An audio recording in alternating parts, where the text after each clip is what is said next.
All right, hello everyone. We are going to keep rolling a little bit with tour 9 here. And here you see we're getting the Oasis again, so I'm a little bit happy to see that. As quite a different wind than we got last time, a little bit more downwind, which is going to make this tee shot quite a bit easier when you get winds like this. You see my opponent using a Thor 3. That's very similar to the club that I'm using. He has a little bit less topspin, but you can see, the stats. He's going to have the exact same ring, the exact same bullseye setup as me. He's going to have about 220, 221 as his distance, as opposed to what I have, which is 232. So he's given up about 11 yards to me, but especially when you get downwind, not going to be a huge deal breaker. And here you see, let's see if he holds the fairway. When my opponent uses a basic ball like this, and goes first, one of the strategies that I do is I might downplay a ball a little bit, just to be kind of more in line to what they're doing, but just give myself a little bit of an advantage. So here you're going to see me pull out a Navigator, and I think that's going to give you the kind of the best chance to win. And here, notice I'm going to jack up my spin just a tiny bit to a 5, and I'm just going to kind of focus on landing in the front of the fairway. So I'm just trying to visualize, it looks like about 6 rings down. As you can see, I'm about 5 rings into power, and I'm just barely getting there. So I'm just kind of trying to visualize, what it's going to take, and I might just pull off 1 ring here, and then I'm just going to normal power shoot it.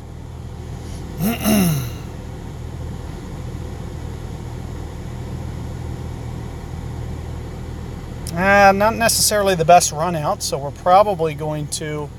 I didn't get quite the best bounce that I could have off that first fairway.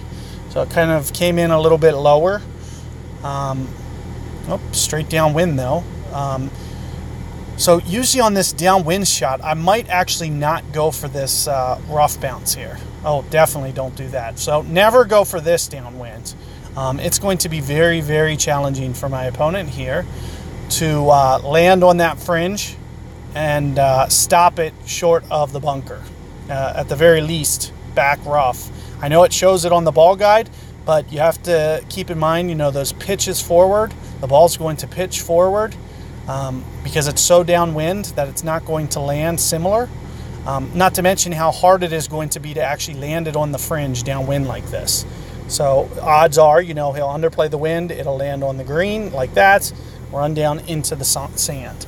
So that's pretty much the typical result that you're going to have. Even if he landed on the fringe, that was going to be very tough to hold the green. It might have just held on the back. I'll usually go for this shot here, but I'm probably not going to here. I'm going to show you a little bit more how to do it like this, and we're going to probably do it with about, somewhere around 2, just a little bit under 2 downwind here, 2 top spin. In addition to that, I'm going to play, pretty much max wind adjustment, 10 rings there, and just try to focus on being sound with my curl game. And here we're seeing perfect ball. Oh, I landed just a little too aggressive on that. So what you saw happen there is the fact that I'm curling it so much, the ball's landing left of my target line. So what I usually try to do to kind of counter that from happening, when the ball comes in with a hook like that, and you pull back, say 10 rings, it's going to go 10 yards past. Well, those 10 yards past the bullseye are going to be coming in more left.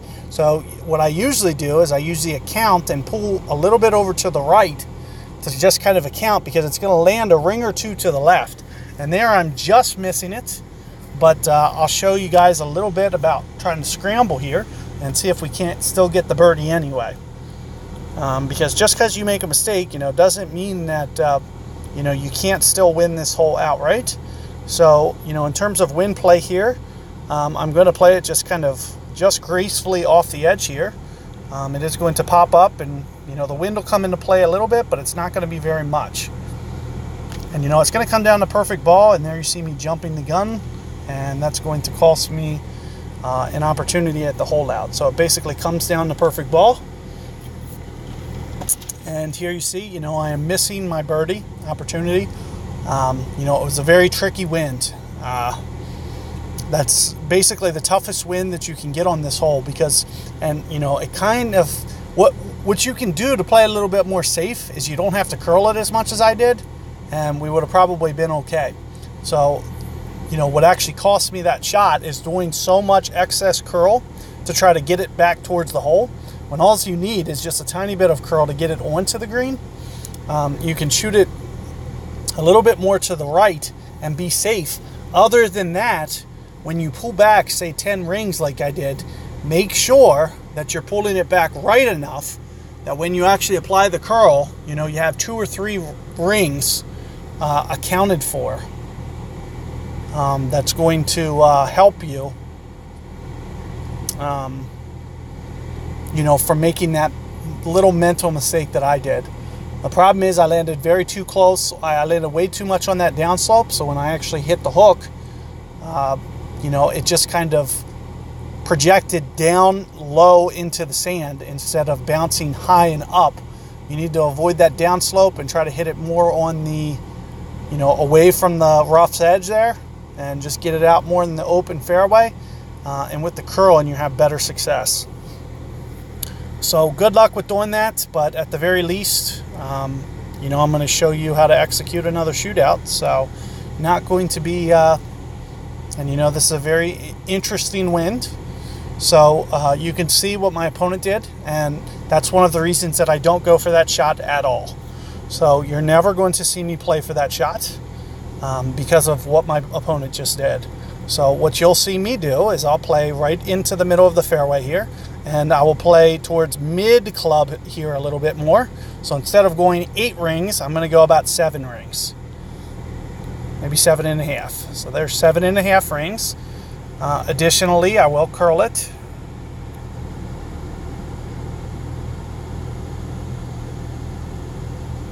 It is coming in a bit deep, but you know, across the board, you know, consistently, we're going to end up a bit closer in any given wind. And you know, had I started my adjustment a little bit short of the hole, I would have ended up with a better result.